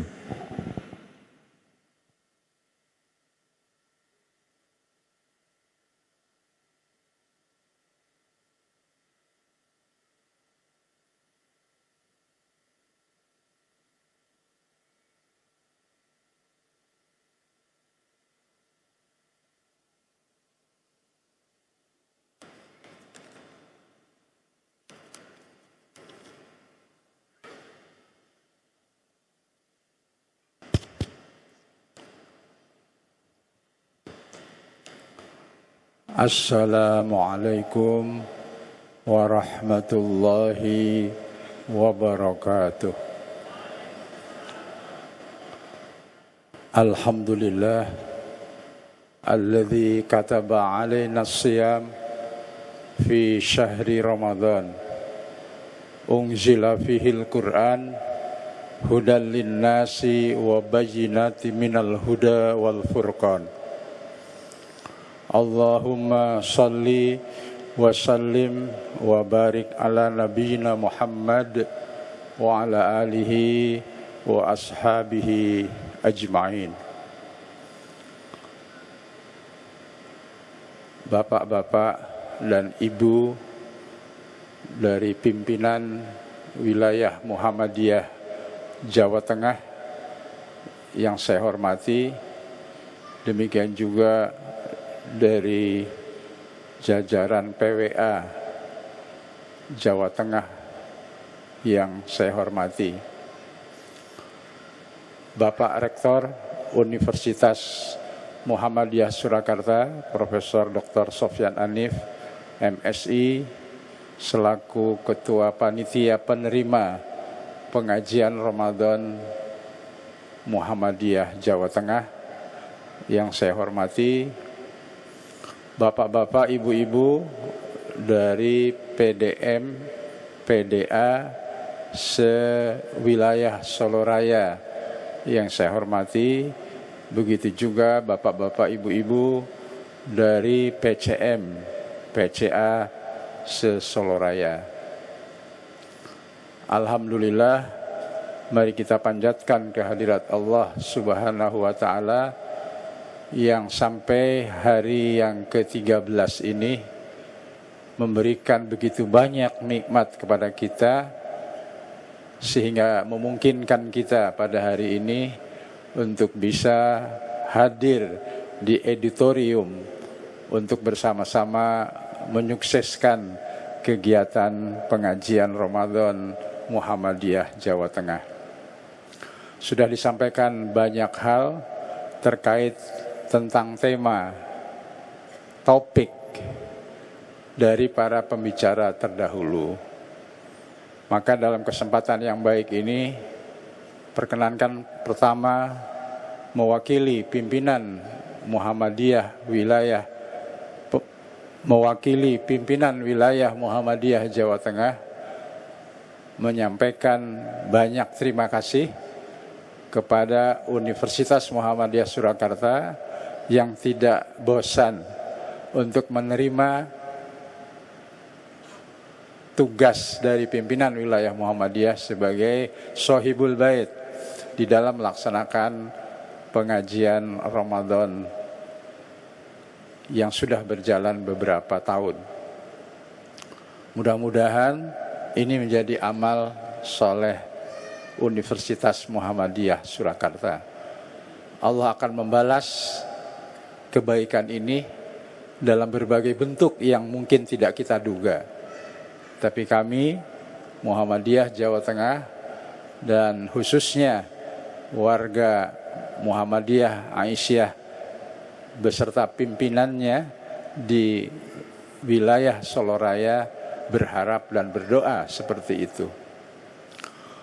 Kemudian yang kedua,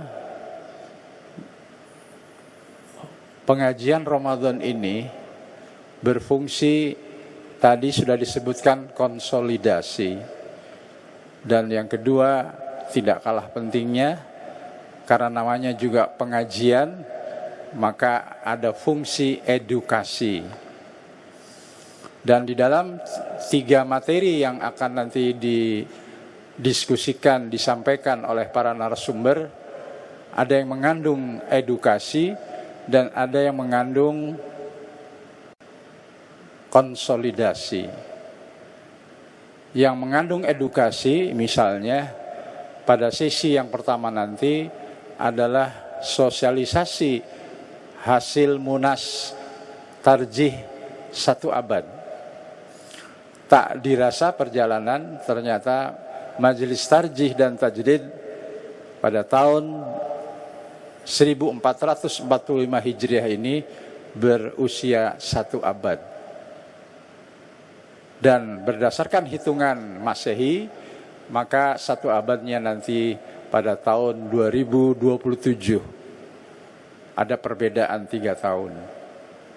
Nah, karena diputuskan berdirinya Majelis Tarjih itu di Pekalongan, maka pada bulan Februari kemarin, dari tanggal 23 sampai 25 telah diselenggarakan Musyawarah Tarjih ke-32, sekaligus 1 abad Majelis Tarjih dan Tajdid kembali ke Pekalongan. Nah, nanti akan disampaikan hasilnya. Ada 3 hal. Satu terkait dengan KHGT, Kalender Hijriah Global Tunggal. Wujudul Hilal berakhir untuk sampai penetapan Idul Adha tahun 1445 Hijriah saja. Nanti 1446 Hijriah kita Muhammadiyah akan mengganti kalendernya menjadi KHGT, Kalender Hijriah Global Tunggal. Apa itu? Nanti para jamaah, Bapak Ibu tinggal menyimak. Kemudian yang kedua, persoalan tentang fikih wakaf kontemporer. Fikih wakaf kontemporer. Jadi bagaimana inisiasi wakaf di era kontemporer juga nanti akan disampaikan. Dan yang terakhir terkait dengan manhaj tarjih Muhammadiyah. Walaupun selama ini itu sudah disosialisasikan melalui Baitul Arqam, akan tetapi sebetulnya itu dokumen sebagian ada yang sudah menjadi putusan, tapi juga ada yang belum. Maka nanti akan disampaikan pengembangan yang lanjut dari manhaj-manhaj tarjih yang selama ini didiskusikan. PWM sebagaimana disampaikan oleh Pak Ketuanya mengambil temanya untuk memberdayakan masjid dan ranting. Nah, ini bagian dari konsolidasi yang nanti temanya ada di sesi yang kedua. Dan untuk memberikan basis landasan bagi bergeraknya persoalan pemberdayaan ranting dan masjid, maka dibahas tentang wakaf nanti di sesi 3. Narasumbernya ada yang dari pimpinan pusat Muhammadiyah dan ada yang dari pimpinan wilayah Muhammadiyah. Jadi campur antara 2 sumber. Dan mudah-mudahan Bapak dan Ibu nanti bisa mendapatkan manfaat yang banyak. Dan kami dari PWM juga berharap sebagai sebuah organisasi besar seperti Muhammadiyah yang diduga semakin menurun dari tahun ke tahun dari segi kepala, maka mudah-mudahan ya dengan apa yang nanti kita dapatkan, kita dapat membuat program yang kemudian menambah kepala itu. Kemudian yang terakhir yang perlu menjadi kesadaran bersama dari kita, khususnya untuk wilayah Jawa Tengah, adalah bagaimana kita selalu ingat 3J. J yang pertama adalah peningkatan jamaah, ya, yaitu bagaimana kita menambah kepala dan kemudian membina dari kepala itu. Tentunya membina isi kepala. Tadi sudah disampaikan beberapa hal oleh Bapak Ketua Umum Muhammadiyah, bisa melalui GJDJ, gerakan jamaah, atau melalui dakwah kultural, atau melalui dakwah komunitas. Sudah ada putusannya, baik pada tingkat muktamar maupun pada tingkat tanwir. Kemudian yang perlu juga tadi disindir, misalnya tentang aktivitasnya para pimpinan, apakah itu cabang ataupun ranting, yang kemudian malah melaksanakan sholatnya itu tidak bersama jamaahnya. Nah, maka salah satu penguatan untuk bagaimana kita menambah jumlah kepala itu dengan semakin dekatnya pimpinan dengan akar rumput atau anggota Muhammadiyah. Kemudian yang kedua adalah jam'iyah.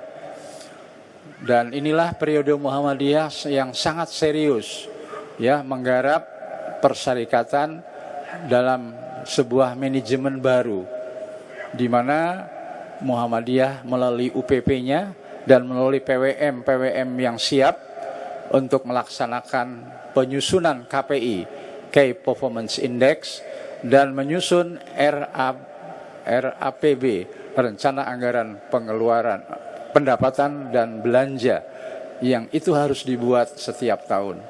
Maka harapan sebagai konsolidasi pada pertemuan yang berharga ini kepada PDM, kalau PDA nanti biar PWA yang mengurusnya, untuk bagaimana pembuatan KPI dan RAPB ini dilaporkan kepada PWM.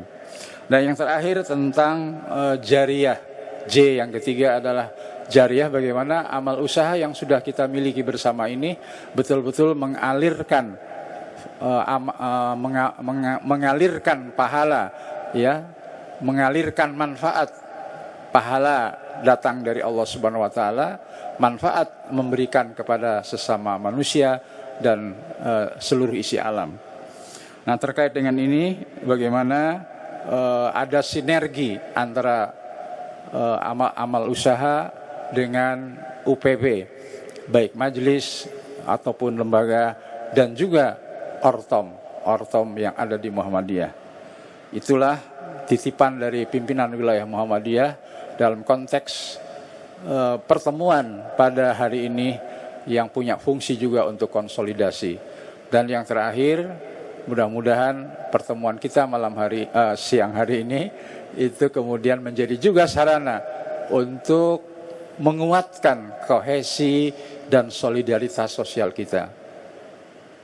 Bagaimana Muhammadiyah, anggota-anggotanya, ya, dalam rangka melangkah ke depan yang diinginkan oleh Bapak Ketua PWM, menambah jumlah kepala, tidak hanya isi kepala, itu salah satunya pertemuan-pertemuan seperti ini dapat kita selenggarakan, karena kita tidak punya forum tahlilan, kita tidak punya forum istighosah, kita tidak punya forum-forum kebersamaan lainnya yang bisa meningkatkan kohesi sosial kita, yang bisa meningkatkan solidaritas kita.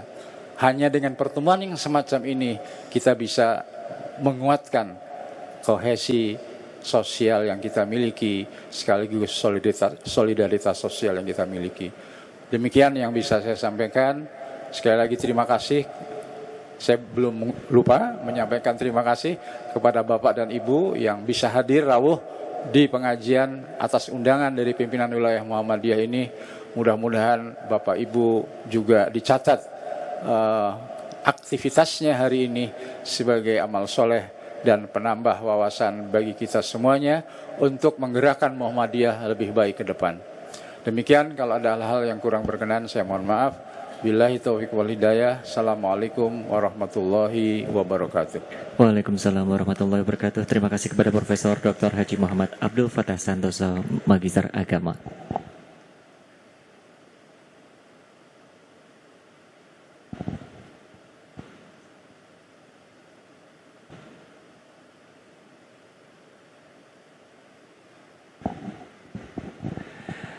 Bapak Ibu jamaah yang senantiasa dimuliakan Allah Subhanahu wa taala, dengan demikian maka rangkaian acara pembukaan pengajian Ramadan 1445 Hijriah pimpinan wilayah Muhammadiyah Jawa Tengah hari ini Sabtu 23 Maret 2024 di Auditorium Kiai Haji Ahmad Dahlan Universitas Muhammadiyah Surakarta berakhir sampai di sini. Kita tutup terlebih dahulu dengan bacaan hamdalah. Alhamdulillahirabbil alamin, dan kami ucapkan selamat mengikuti rangkaian agenda hingga akhir, dan mohon maaf apabila ada hal yang kurang berkenan. Mewakili panitia, saya Akbar Azhari undur diri. Wassalamualaikum warahmatullahi wabarakatuh. Dan selanjutnya akan kita ikuti bersama pengajian sesi 1 dengan tema tarjih dengan materi sosialisasi Munas Tarjih Pekalongan, di mana akan disampaikan oleh Profesor Dr. Haji Ahwan Fanani Magister Agama, Wakil Ketua Majelis Tarjih dan Tajdid Pimpinan Wilayah Muhammadiyah Jawa Tengah. Untuk moderator di kesempatan sesi 1, beliau Bapak Bambang Sukoco SHMH. Disilahkan.